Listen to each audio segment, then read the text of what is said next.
The mess hall was loud with the clatter of trays and chatter of soldiers winding down after drills. Steam rose from trays of reheated rations, the air heavy with the smell of coffee and disinfectant. At one corner table sat a young woman in a simple olive t-shirt, her hair tied neatly back, quietly eating her lunch. She didn't wear rank insignia, just a plain uniform and an old wristband, faded from years of use. Around her, a group of officers were laughing at something near the food line. The laughter stopped when a tall, broad-shouldered man in a sharply pressed uniform entered, General Marcus Denton, infamous for his short temper and arrogance. The crowd subtly stiffened as he strode in, boots echoing off the tile floor. Denton's gaze swept the room like a storm, until it landed on the lone woman sitting at the corner table. "What's this?" he sneered, walking over. "A civilian eating in my mess hall." The woman looked up calmly. "Permission was granted, sir," she said, her voice quiet but firm. He didn't like the tone. "I didn't ask who granted it. I asked why you're here." When she didn't immediately reply, he smirked and, with one swift motion, kicked her tray off the table.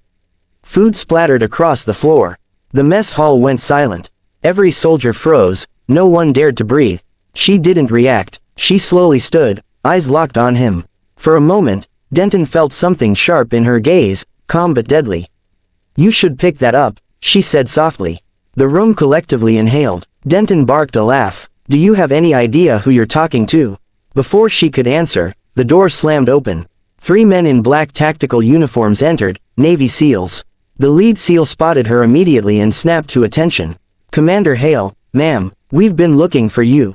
Every head in the mess hall turned.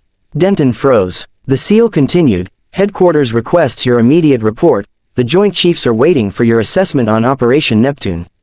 A visible shock rippled through the crowd. Denton's smug grin vanished. "Commander, Joint Chiefs." The woman he'd just humiliated was a Navy SEAL commander, and not just anyone. Commander Elara Hale, the war hero rumored to have led the covert rescue at Marawi, a classified mission no one dared discuss openly. She gave the SEALs a brief nod, then turned back to the general. "Next time, General," she said quietly, "remember that not every uniform wears its rank on the outside." The SEALs fell in behind her as she walked out, leaving the entire mess hall in stunned silence. Denton stood frozen, the faint echo of her boots ringing in his ears, each step a reminder that respect isn't demanded by rank, but earned by who you are when no one's watching. General Denton stood rooted in place long after Commander Hale left the mess hall. The silence around him was thick, suffocating. Every soldier had gone still, unsure whether to move or wait for his explosion. But there was no shouting this time, only a hollow stare as Denton looked at the spilled tray on the floor. Minutes later, the door opened again.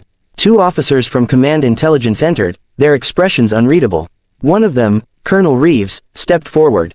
"General Denton," he said flatly, "you're needed in the briefing room." Now. Denton straightened, trying to regain his composure. "What is this about?" Reeves didn't answer. "You'll see." When they reached the operations wing, the atmosphere was completely different, tense, electric. A dozen senior officers were seated around a glowing digital map of the Pacific. And at the head of the table sat Commander Elara Hale, now in full uniform. Her insignia gleamed beneath the lights: silver trident, seal pin, and classified clearance badge. Denton froze in the doorway. The same woman whose lunch tray he'd kicked an hour ago was now leading the meeting. "Ah, General Denton," she said without looking up. "Glad you could join us. We were just reviewing your division's failure to secure the coastal supply line." The room went dead quiet. Denton's jaw tightened. "Commander Hale, with all due respect." She finally looked at him, her gaze calm but cold. "Respect," she said, voice steady. "You mean the kind you show by kicking a subordinate's tray in front of your men?" A few officers exchanged uneasy glances. Even Reeves shifted uncomfortably. Denton tried to recover. "I didn't realize." "That's the problem," Hale interrupted, standing. "You don't realize the kind of people who serve under you. You see rank. You see medals. You don't see the soldiers." She stepped closer, just enough for him to see the combat scar along her jaw, a faint white line earned in a mission Denton had only read about in redacted reports. "While you were in meetings, I was pulling your wounded men out of a burning convoy in Kandahar. The least you could do is treat your own people like they matter." The room remained silent. No one dared speak. After a long pause, General Denton swallowed hard. "You have my apology, Commander," he said finally, his voice lower. Hale gave a single nod, then turned to the others. Apology accepted. Let's move on. We have a mission to plan. As the briefing resumed, Denton took a seat, no longer at the head of the table, but quietly at the side. When the lights dimmed for the next presentation, he caught a glimpse of her across the room. Calm, focused, commanding respect without ever needing to raise her voice. In that moment, Denton understood. True authority isn't worn, it's earned, one act of courage at a time,